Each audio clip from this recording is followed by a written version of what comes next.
So tonight, Young Americans for Liberty and Young Americans Foundation are very proud to present to you, for the very first time at Lock Haven University, Nigel Farage.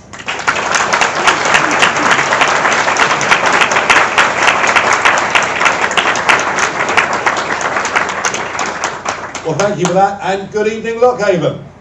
It's a pleasure to be here, and I want to say to all of you, particularly the younger members of the audience, you are living through a really extraordinary and astonishing time in democracy, in politics across the Western world. We've had a series of seismic shocks over the last few years, and it all started on June the 23rd, 2016, when the United Kingdom had a referendum on whether we should leave the European Union or remain a member. And the entirety of the global elite lined up to tell us that we must vote to remain.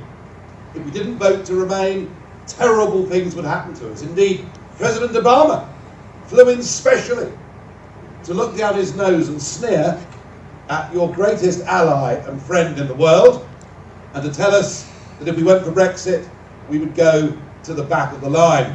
We were told 500,000 jobs would go immediately, foreign investment would leave the country, growth would collapse, taxes would rise, plagues of black locusts would descend. Well, not quite. But despite all of it, we said, the hell with it, we're going to vote to leave the European Union.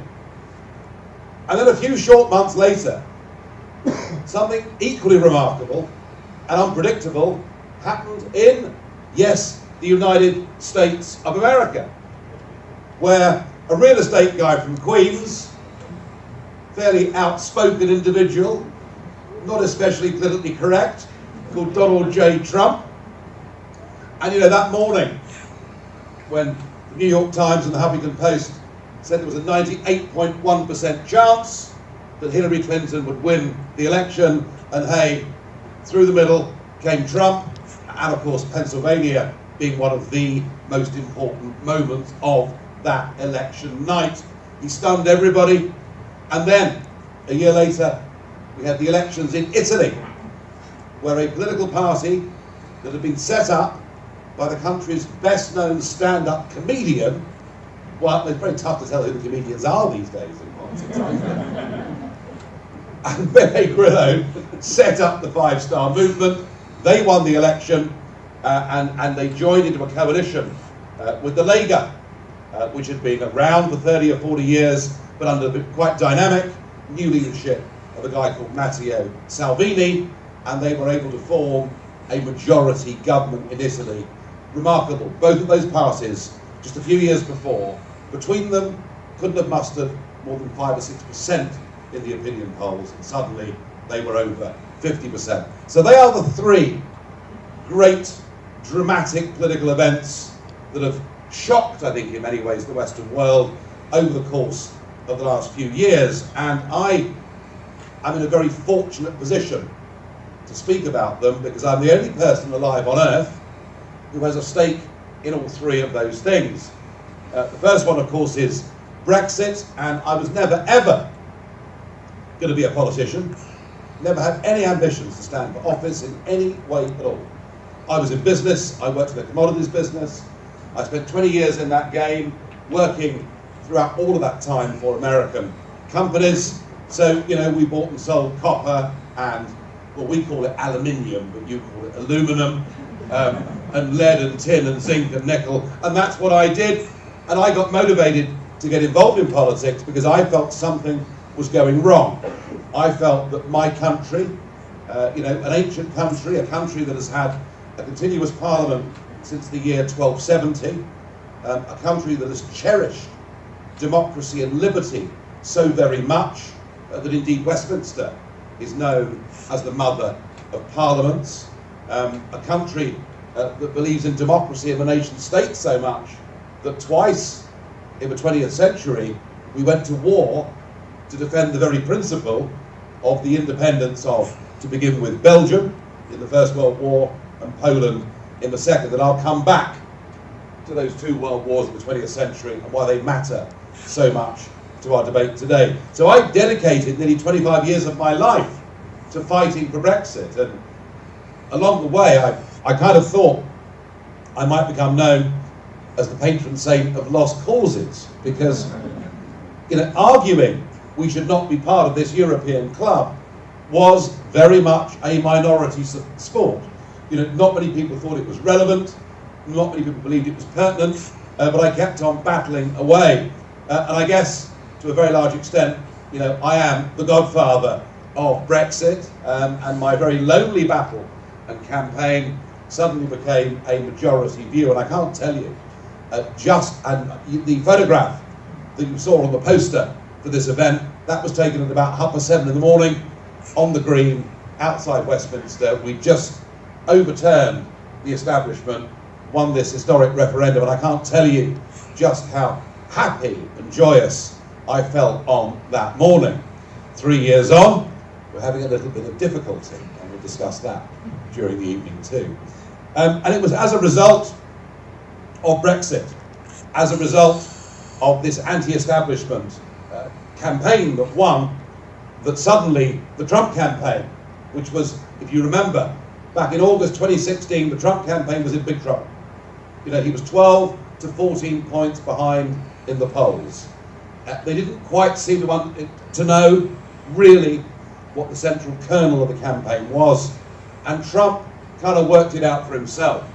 He worked it out that if he could pick up and use Brexit and explain to people, living in flyover state America, and indeed in states like this, that actually if the little people were prepared to stand up and fight against the big vested interests, against the big money, against the big politics, in our case it was Brussels, in your case, or in Trump's case, it was the Washington Beltway, the swamp and all that went with it, that perhaps a surprise victory could happen here too. And so I found myself, towards the end of August 2016, in Mississippi, and I've been invited over to the governor of Mississippi, and the plan was that I was going to give a speech to about 1,000 Republican activists in Mississippi, and I was going to explain to them that, actually if you go out and talk to people, maybe people who haven't voted, for 20 years, 30 years, maybe people who've never voted in their lives, that the idea you can change things, actually the democracy gets people up off their backsides and out to vote. So I was happy to be at this dinner to give this speech, and Trump was there with me, and after we'd done the event, I was really excited, because down at the basketball stadium in Jackson, there were 18,000 Mississippians there waiting for the Donald to go on stage. And I was really excited. I thought, wow, just to witness this as an English person, it's going to be really, really exciting. And the event was starting at 7:30.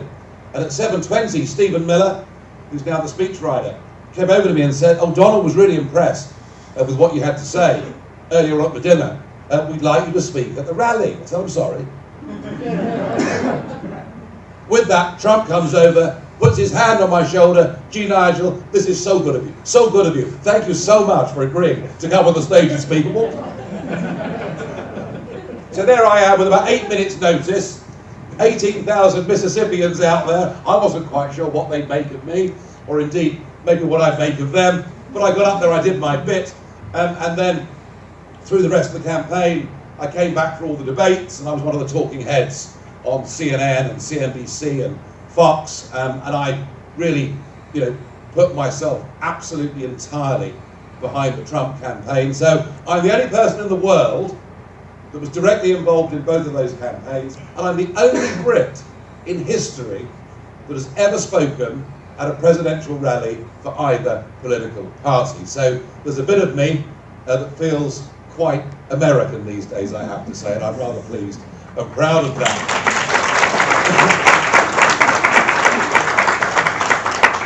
And on to Italy. So Matteo Salvini, his first day in elected politics was in 2004. He was elected to the European Parliament, and I was the leader of the group that Matteo was first in. And normally, you can spot young talent in life. You can say, do you know what? That girl, that guy, they're going to the top. I thought Salvini was one of the most lazy and useless people I'd ever seen in my life. He seemed to spend the whole day at lunch and chasing all the secretaries around the place. But then, I guess in Italy, that's kind of what they do. I grossly underestimated Salvini's ability, but I've known him through all these years. Indeed, I know Beppe Grillo and the Five Star Movement too. And the whole thing is known as populism. That's the word that's used, isn't it? Populism. And the word is used as a pejorative term, that somehow populism is ignorant. Populism is nasty, narrow-minded. Populism is effectively akin to every ism you can think of. You know, populists are all homophobes. Populists are all racists. Populists are all these absolutely appalling, ghastly people, or that's what you believe if you read the New York Times every morning or watch CNN. And indeed, in my country, the same applies to The Guardian and the BBC.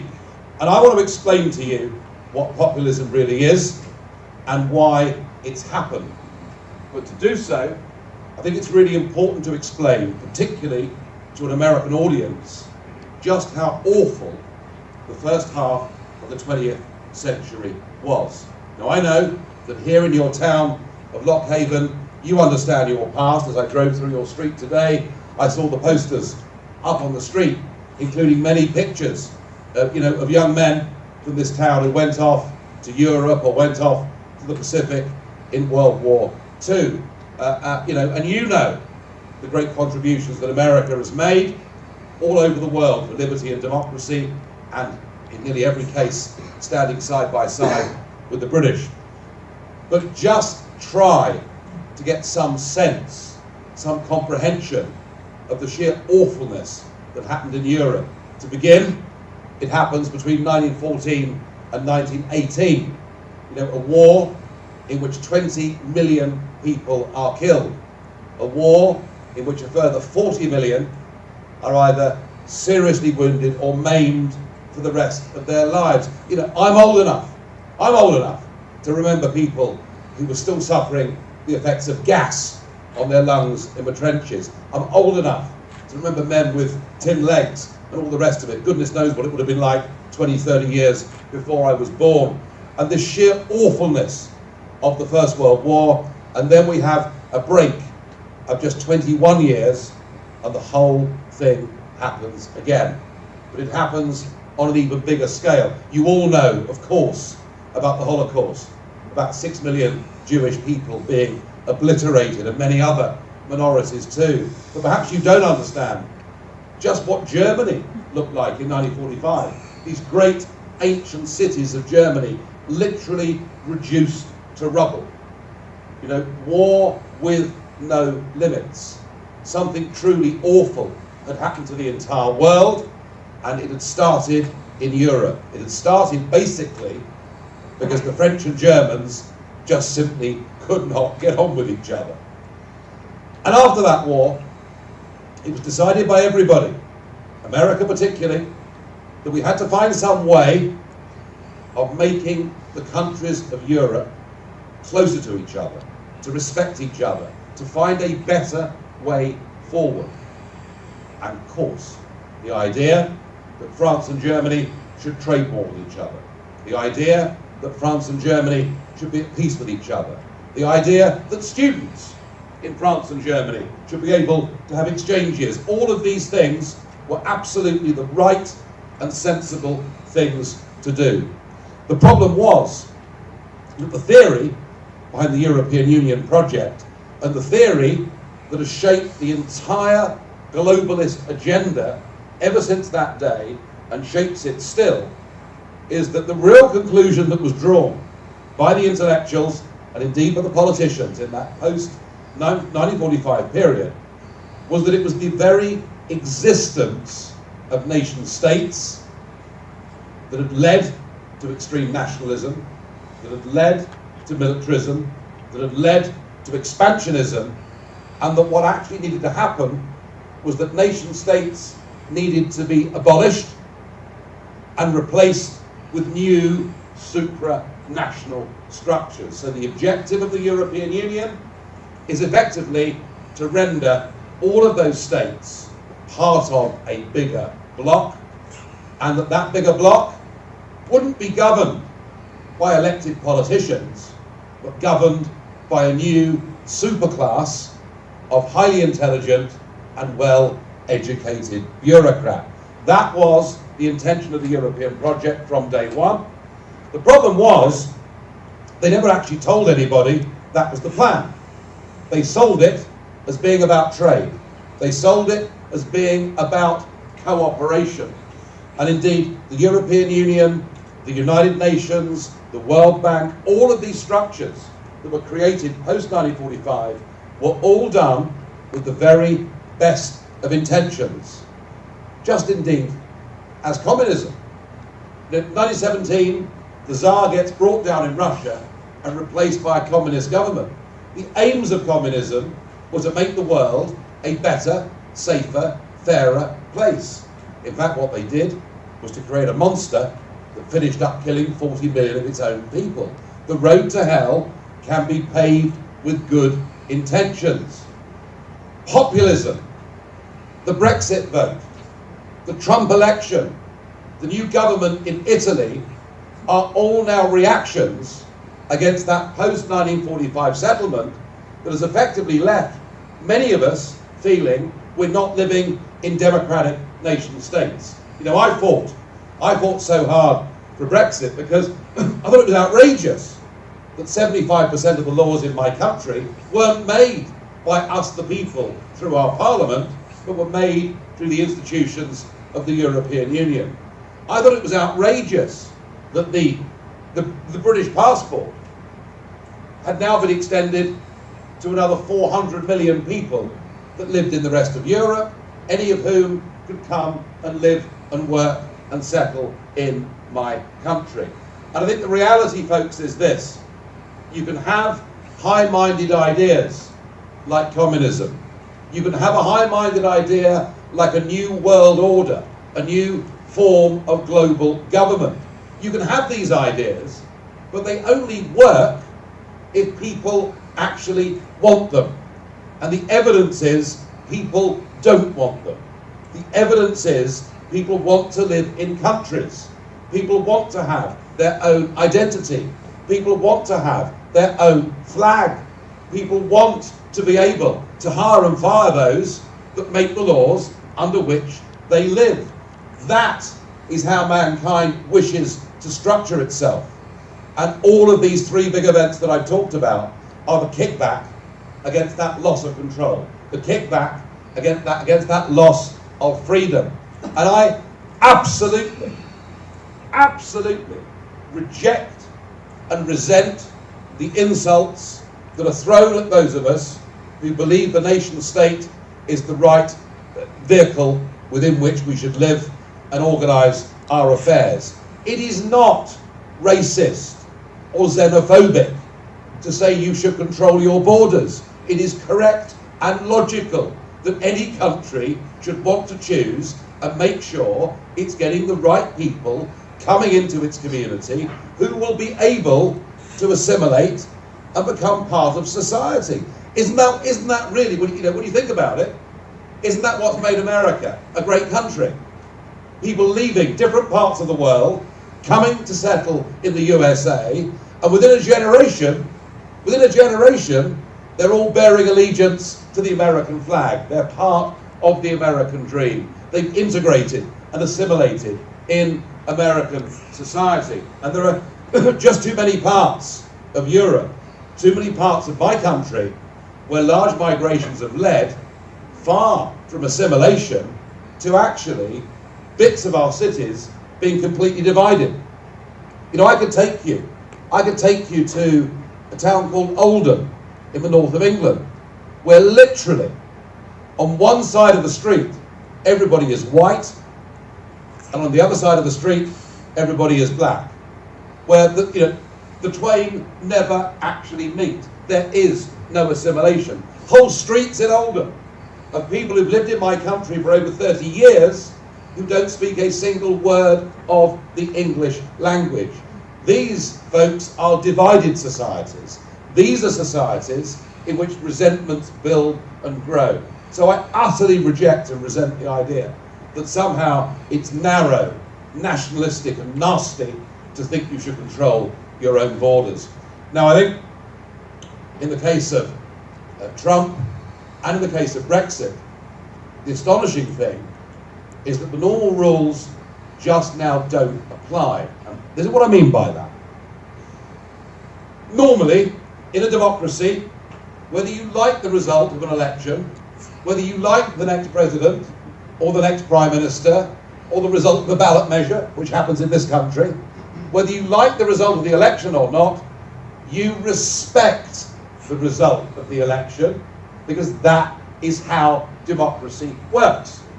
And you can say to yourself, I can't stand this Trump bloke, he's absolutely ghastly. But what you do in normal times is you campaign to make sure that in 4 years' time he's replaced by somebody else.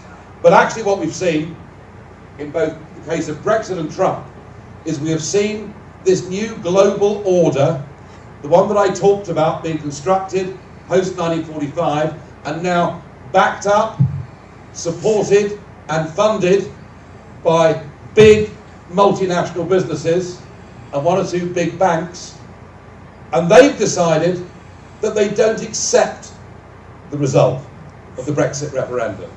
They don't accept the legitimacy of Trump as the President of the USA, and they're doing their damnedest to stop it from happening. I think the Mueller inquiry here was perhaps the classic example of that. Tens of millions of dollars, was it 450 days the inquiry went on for?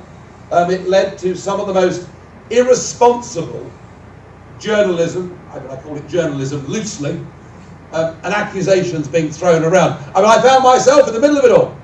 According to the BBC, I was a person of interest to the FBI.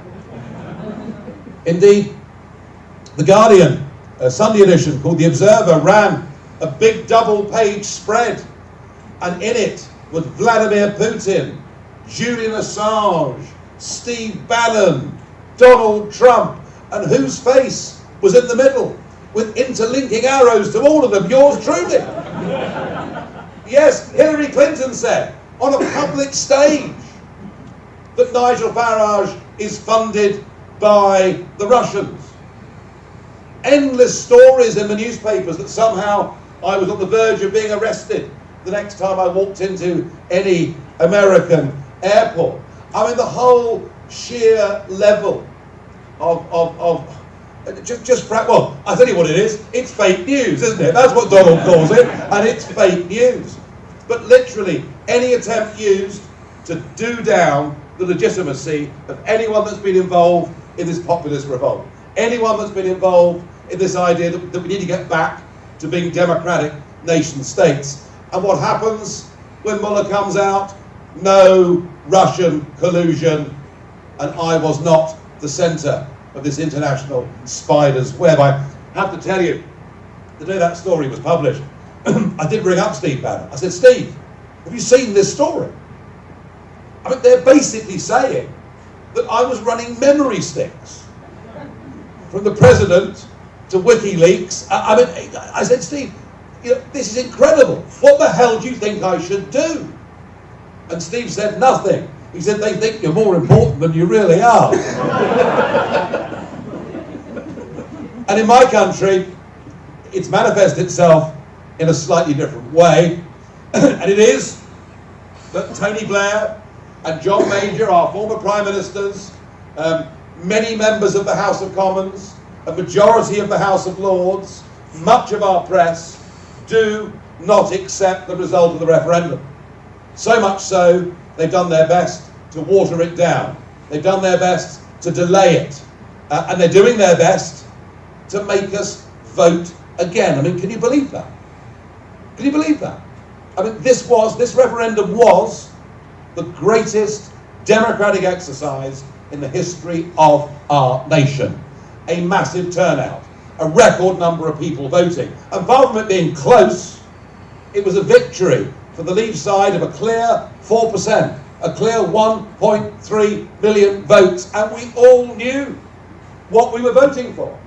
Indeed, the government put a leaflet into each of our households, saying that if you vote to leave, you are leaving the union, you are leaving the single market, you are leaving the customs union. Namely, we were voting to become an independent, self-governing, democratic nation state, a normal country. We knew what that meant, and every single leading proponent of both the Remain camp and the Leave camp said that would be the consequence. And yet now we get the great and the good sneering, saying that Brexit voters didn't really understand what they were voting for. If somehow we are just thick and stupid, and perhaps we don't wash as much as they'd like us to. I mean, the sheer level of condescension is, I think, appalling, disgusting, anti-democratic, and now we find ourselves 3 years on, no closer to Brexit than we were. Our Prime Minister, who incidentally is the most useless Prime Minister and the most dishonest Prime Minister I've seen in my lifetime. There we are, I feel better for saying that, thank goodness. If I rang up a former Cabinet Minister, I rang up a guy called Lord Hesketh, and the older generation might remember him, Formula One motor racing team back in the 70s, big character, and he went on to become, for 7 years, a Cabinet Minister. And I phoned up Hesketh, I said, Alexander, I said, she is the worst Prime Minister we've had in our lifetimes. He said, well, steady on, old boy. He said, there's a fair bit of competition out there, you know. But on balance, he agreed with me. And she told us 108 times, she told us we were leaving on the 29th of March. And that's what the legislation said. You see, we didn't just vote for Brexit once. We voted Brexit on the 23rd of June 2016. But a year later, in a general election, the Labour and Conservative parties both promised us in their manifestos, vote for us and we will honour the result and Brexit will happen. And then a few months after that, nearly 500 MPs, by a massive majority, voted for what was called Article 50, the piece of legislation that enabled us to leave. And that said, and it was put into British law, that we were leaving at 11 p.m. on the 29th of March with or without an agreement. And yet when it came to it, she couldn't get her dreadful agreement through, thank goodness, but rather than leaving on WTO terms, and by the way, all the business we do with America is conducted on WTO terms. This is far from being a disaster, and yet we didn't. So they told us we'd leave on the 29th of March. We didn't. They told us we'd leave on the 12th of April. We didn't. They told us we'd leave latest for the 30th of June, and we're not going to. And now they tell us we'll leave on Halloween Day, the 31st of October.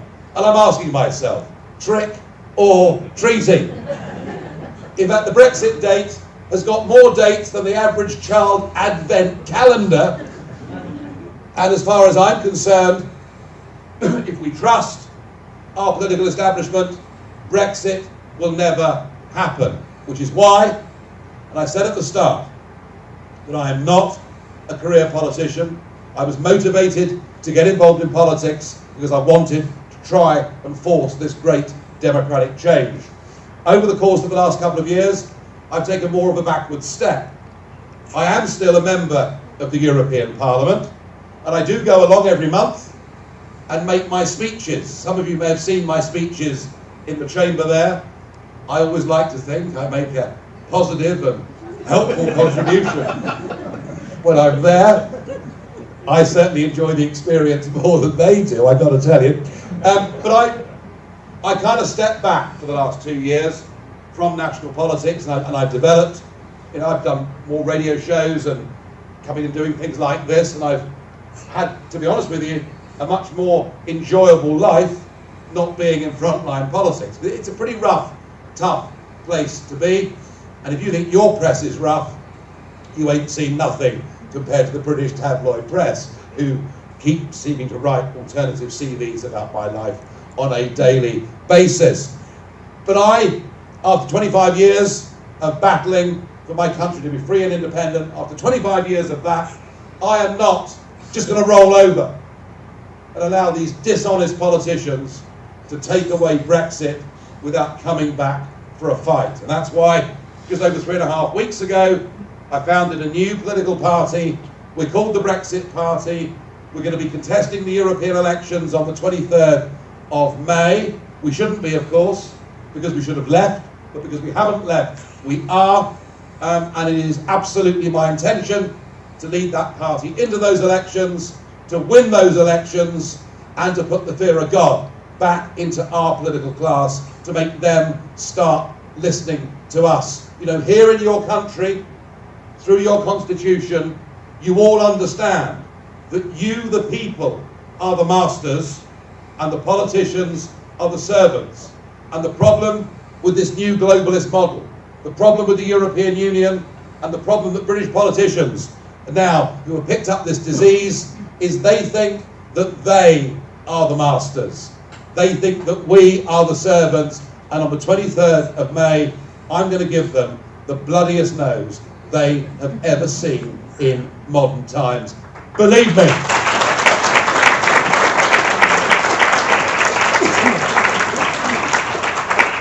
Okay, well, what I've done, I've left loads and loads of room for questions, but not just questions, comments, thought, debate, because I'm keen to get an active debate going in the room. I hope what I said to you makes sense, that basically these structures were set up with the best of intentions, but they turned into something quite the opposite, I think in many ways, of what voters thought they were going to be. So I'm really, really keen to open this up, to get some questions.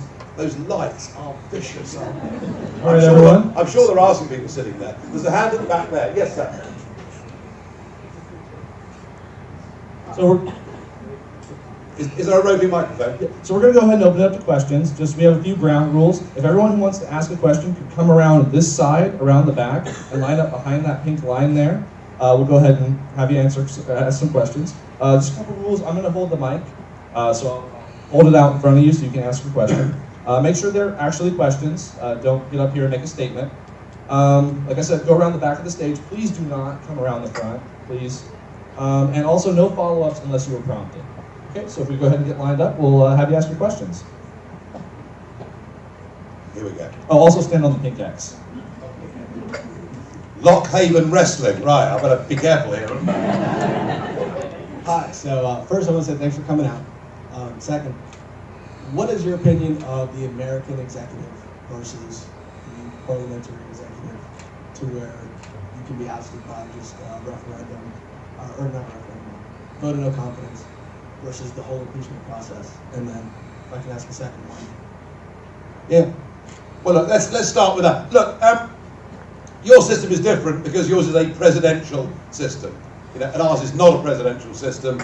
In our system, we vote for members of parliament, and the Prime Minister comes from among those members of parliament, and indeed, we can change Prime Ministers without the people ever being referred to. So there are pros and cons of both systems. In some ways, I like the American system because it's clear, it's beyond doubt when you vote that you're voting for a president and a vice president who are, for that term, going to run the country. No confusion, no doubt about it. I do wonder whether, when the Founding Fathers put this system into place, with its series of checks and balances, whether they realised that actually it would finish up with most presidents halfway through their term having completely lost control of Capitol Hill and the whole thing being gridlocked. And I do think there is a question about the way the American system works now, that it's almost become ungovernable. Virtually no president in the last 2 years of any elected term can actually pass any legislation at all. So I think there is a real question to be asked there. In our system, look, I think our system is out of date. I think Britain needs bringing into the 21st century. We now live in an age, America still has two-party politics. Yeah, you've got the Libertarians and the Greens, but essentially, America is still two-party politics. Politics in Britain and Europe isn't. It's now fractured. It's much more around individual views, and I think our electoral system needs bringing up to date. And our second chamber, I mean, you've got a Senate here as your second chamber. We have something called the House of Lords, which is now filled up with 700 of Tony Blair and David Cameron's mates, who are made Lord X or Y and sit there and vote on legislation, having never been elected, and you can't even sack them even if they go to prison. So I think British politics needs bringing into the 21st century. And to be honest with you, one of my aims with the Brexit Party is not just to get Brexit delivered, but it's actually to change the system of government that exists within our country, because frankly, it's shown itself to be broken. It's just not working. I'll happily take one more if you want to ask it. After Brexit happens, is the goal to have more trade within the Commonwealth realms than America? Yeah, well, after Brexit happens, let me just tell you something. There's going to be an almighty party, and you're welcome to come and join me if you want. It'll go on for days, I promise you. Look, when we joined what was called the common market, in those days, the European economy was about 30% of global GDP. All right? So the argument that you have a tariff-free, quota-free deal with a set of very big countries that are on your doorstep from an economic perspective was very logical. And indeed, my mum and dad both voted for staying part of the common market for those very reasons. Because if they'd known how political it would become, and my parents are both still alive, and I can tell you they both voted Brexit, they'd have crawled over broken glass to vote Brexit, because they felt they were lied to first time round. But even if there was that economic argument that was strong of itself then, today, the Eurozone is 15% of global GDP, and next year it'll be 14%. And the year after that, 13%. And within 10 years, it'll be between 5 and 8% of global GDP is inside Europe. Europe, economically, is failing in a big, dramatic way. Countries like Italy have sadly seen no growth for the last 20 years at all. The euro has been a disaster for all those Mediterranean countries. And why would we want to inextricably link ourselves with one of the declining blocks of the world when there's the Commonwealth and America? English-speaking countries, similar legal systems, similar contract law, countries that actually like us, when quite a lot of the Europeans don't particularly like us, it's got to be said. So yeah, the idea is Brexit is not protectionist, Brexit is not inward looking. Brexit says we start to do more business with a wider group of countries across the world. And I'm very struck with America. You know, we are the biggest investor. Biggest foreign investor in the USA is us. And the biggest overseas investor in my country is you guys. It's logical. We should bring down barriers and do more business together. Thank you very much. In fact, I'll come back to that point quickly. That point about the euro. So the north and south of Europe pushed together inside the same economic and monetary union, and it's only worked for one country. For Germany, it's been fantastic. Germany have been the beneficiary of the euro. Everybody else has paid the price. And you know, I talked about this idea that the European Union would make everyone closer together and friendlier with each other. Now it's led to incredible resentment between the north of Europe and the south of Europe. The north of Europe saying, why on earth are we bailing out these lazy Mediterraneans? And the Mediterraneans saying, why are the Germans telling us what we can and can't do? Real bad enmity. But a little story quickly, if I can, about a chap last week who flew into Athens, a German fella, and he got to passport control, gave his passport to the officer. The officer looked at it and said, occupation? And the German said, no, I'm just here on holiday for a couple of weeks, actually. Bit slow, some of you, never mind. Yes, sir. Hello, hi. My name's Halden Jacobson, and I drove here from Penn State Altoona to come hear you talk today. And a question I had was, you described the town as being like half divided with whites on one side of the street and for other people on the other side of the street? I said black. White skin one side of the street, black the other side. Black, okay, yeah. Thank you. And not sharing the same language. And I think that's a bad thing. Okay, well, black, yes, black. My question is, with this kind of divide, how would you handle this situation humanely? For example, like on the United States southern border, with the division of children and parents, that's, many argue, not the most humane way to handle the immigration situation. So I was wondering, in your opinion, what's a humane way to handle that situation? Well, let's deal with that. And I know that President Trump's taken some huge heat on that issue. What all the people throwing their arms up in the air, saying, isn't it disgraceful? What none of them are saying is, the Obama administration did the same thing, and we do the same thing. If a family is found illegally coming into Dover, our southern port, we separate the children and parents as a matter of course. And I do think that some of the criticisms of Trump, and I know the language he uses can be a bit strong at times, but some of the criticisms of Trump are frankly hypocritical, all right? Because actually other regimes behave the same way. My basic point is this. There is a difference, sir, between genuine refugees and those seeking to move for advantage. My family were refugees. My family were French Protestants who in the 1730s left France because as Protestants they were being burned at the stake. I think actually if you ask Parliament at the moment what they'd like to do with me, that might come back as being quite a good idea in some cases. If you go to the 1951 Geneva Convention that actually defines what a refugee is, and a refugee is a man or a woman, who are in genuine fear of their liberty and their life because of their religion, because of their race, because of their orientation. That is what a genuine refugee is. And my country, my own country, has an unparalleled record in the world of helping refugees. We've done it with, in my case, the French Protestants. We've done it twice with big waves of Jewish, firstly from Russia, secondly from Austria, and indeed from Germany too. We've done it with the Ugandan Asians when they were threatened with being killed by that madman Idi Amin. I have not got a problem with helping genuine refugees, and I'm sure there are many in America who would say, let's help people in problem. But when you see a whole caravan of people headed for the US southern border, they may well come from poorer circumstances than you living in this country.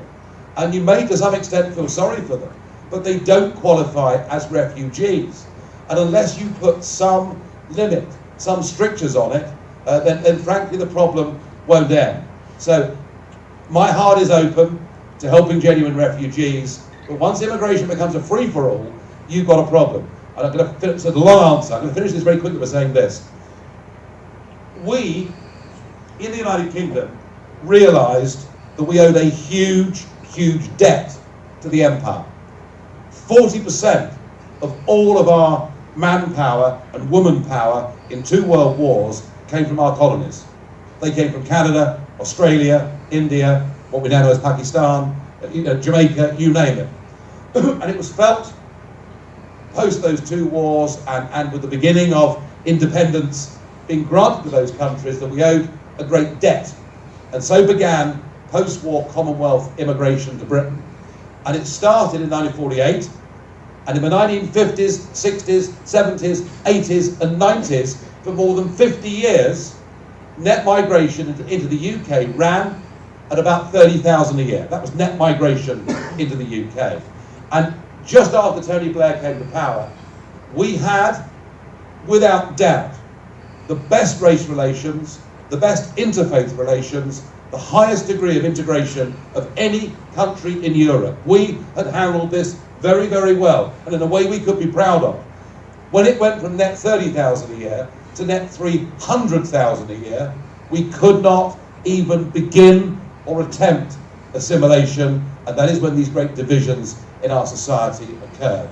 And I do think how we handle this issue really, really matters. Sorry, long answer, but that's how I feel. Thank you.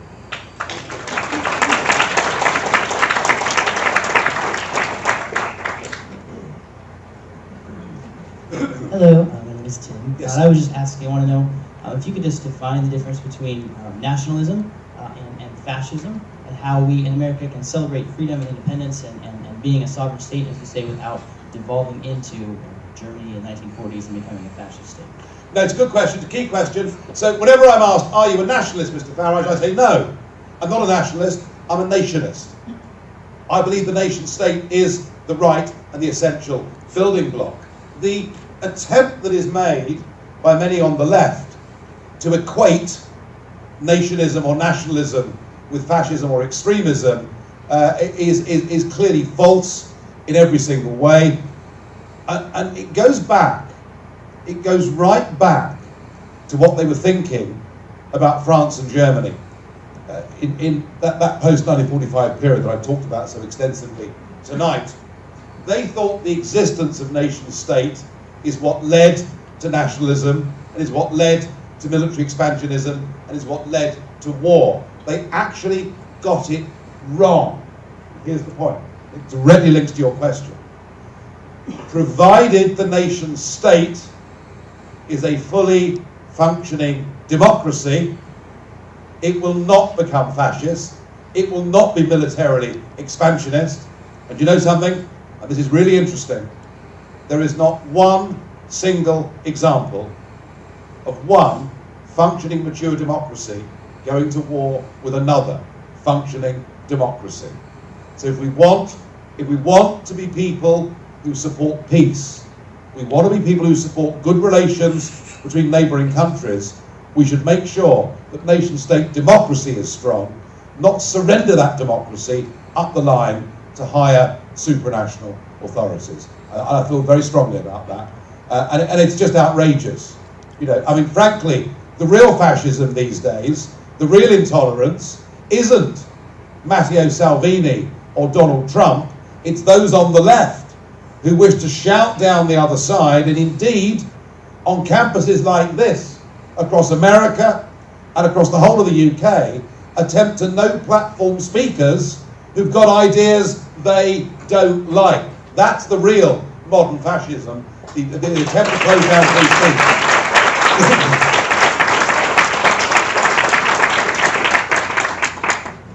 Yeah, sure. What are the main ways that the Brexit Party aims to actually achieve Brexit? Well, as somebody who'd worked in business, and I'd worked in commodities, I said American-owned firms, but I've actually bought and sold and shipped products all over the world. Now look, you know, if you have to fill in a couple of customs forms, which these days, of course, is all done online, it's not the end of the world, but generally, removing barriers to trade and removing bureaucracy leaves more room for entrepreneurs to have ideas and do things and make money. And when you make money, you employ people. And when you employ people, you also pay taxes. So I'm all for making life easier for business. And you know something? For 25 years, I'd said that I wanted us to leave the political structures of the European Union and to replace it with a genuine free trade agreement, which is what my mum and dad thought they were voting for all those years ago. That would and could and should have been achievable. The reason being that we trade at a massive deficit with the European Union. So given that they're going into recession, given that unemployment's very high in many European countries, they need the UK market. I mean, one in three BMWs that is sold overseas is sold to the United Kingdom. And here's a figure for you. The UK imports 110 million bottles of Italian Prosecco every single year. That's what my daughter's generation drink on a Friday night out. Don't ask me why, but there we are. So, you know, if you start to put tariff on Italian Prosecco, you start to put tariff on German motor cars, you know, they're going to pay effectively a bigger price for that than we are. So I've always wanted to have a free trade deal. However, we didn't really ask for it, and the European Union never offered it. And if you're going into a negotiation, and anybody in this room that's ever worked in the private sector, has ever been in a negotiation will know that when you go in, you know, you and I meet and we're talking about business we're doing, you need to know that if I'm not happy with what you say at this meeting, I'm walking out of that door and I'm taking my business with me. That is how all business negotiations work. The Europeans always knew, they always knew that Mrs. May would never ever walk out of the door. So we were in this negotiation from a losing position, and I advocate now that we just simply leave. We leave on World Trade Organization terms. We leave not just the customs union or a single market, but the jurisdiction of the European Court of Justice in Luxembourg. I mean, can you imagine if the Supreme Court in America could be overruled by a court in Mexico? I mean, you wouldn't put up with it in this country, and nor should you put up with it in this country. And so I now want us to leave on WTO terms, have a clean break, and you know what will happen?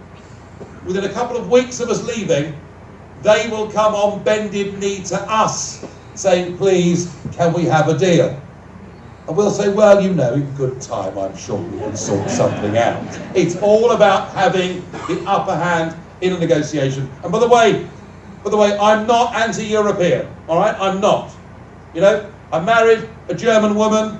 I've got 2 daughters who are bilingual, and I've got British and German passports. I've worked in the past for French companies. I've drank more Spanish wine than is good for me.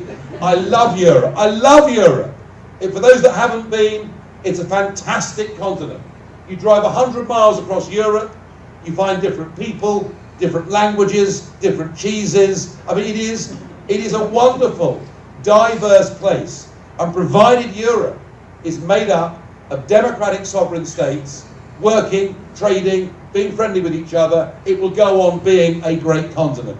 What I object to are those ancient nation states of Europe now being governed by Mr. Juncker and a bunch of bully boys that we can't vote for and we can't remove. And I'm way more radical than just wanting the UK to leave the European Union. And one of the reasons they fear me so much in Brussels is I want Europe to leave the European Union. I want these structures brought down. I want the bureaucrats all fired, every 30,000 of them. You can see how popular I am when I'm there. Thank you.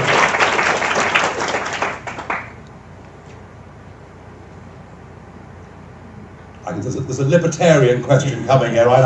Actually, I'm kind of playing devil's advocate, I guess. I heard some Remainers that would say that, like, there was issues with the initial referendum, there was possibly corruption on either side, and they're now calling for a second referendum. And they would say, why not? It's like, what's the issue if you're so fearful of the vote not being different? Why not just have a second referendum? How would you respond to this? Well, look, I mean, 2 things to say to that. Firstly,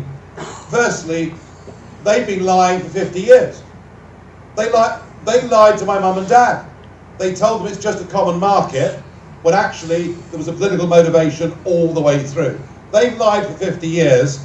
The worst that we did was Boris put, you know, some numbers on the side of a bus that might have been a little bit too high. And, you know, and I've challenged on my LBC talk show for the last 2 years, I have challenged any single caller, and I don't censor calls at all, unless they use bad language and push the delete button, but I've challenged anybody to say anything that I said in that referendum campaign that was a lie, and no one yet has.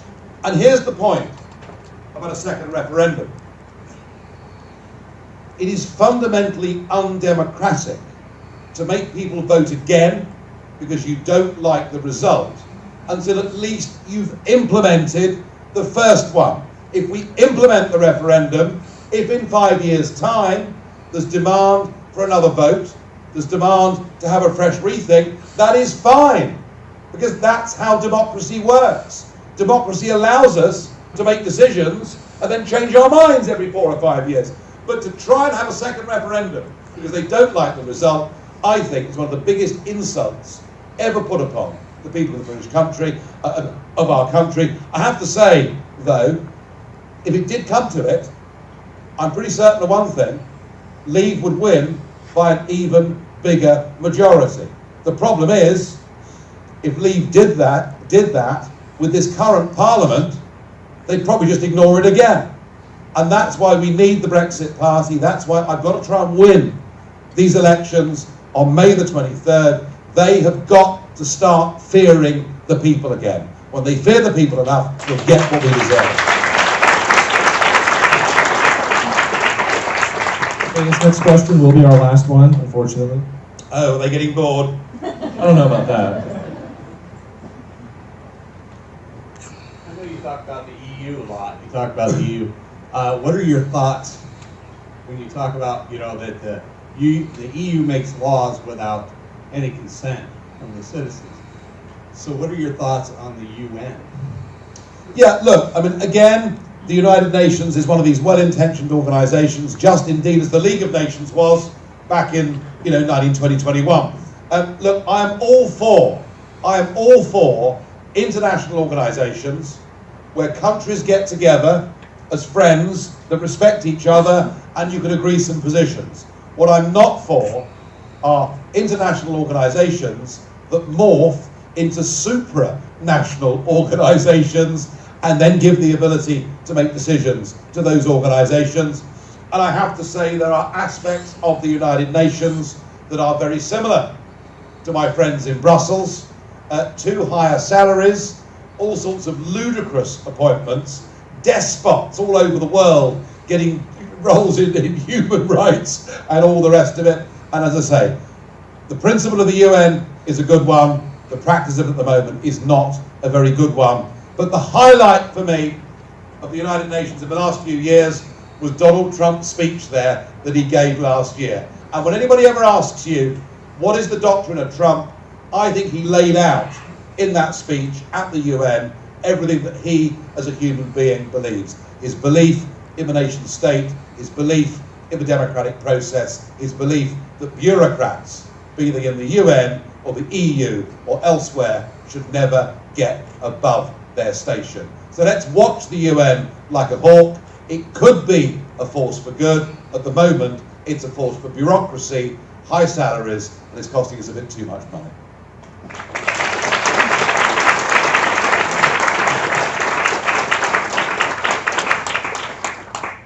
That's it. We're done. Right, thank you very much. Thank you. Thank you. Thank you very much.